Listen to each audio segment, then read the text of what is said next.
We're going to take the right fork here, heading down toward Rock City on the Staircase Trail. Keep an eye on Rock City's dramatic sandstone promontories.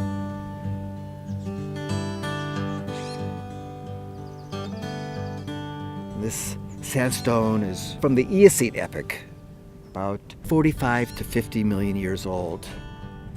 And during that time was a period of great global warming. Temperatures worldwide were 10 to 15 degrees Fahrenheit hotter than today. The Sierra Nevada, the granitic rock, was beginning to uplift, but it was having a hard time maintaining that height because it was a tropical rainforest, 100 inches of rain per year, so as fast as it was rising, it was being eroded away.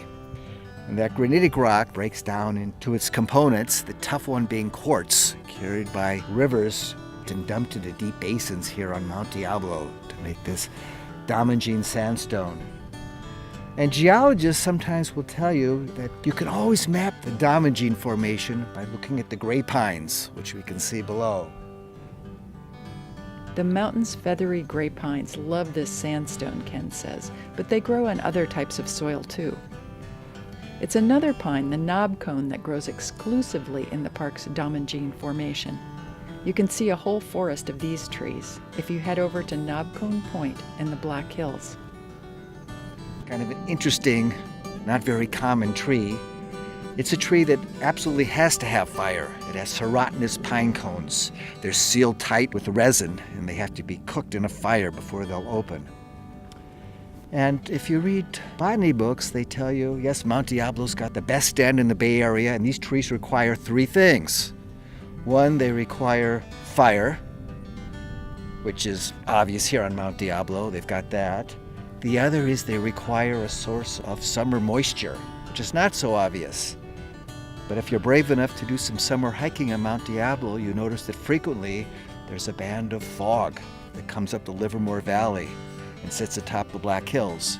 So there's your summer moisture.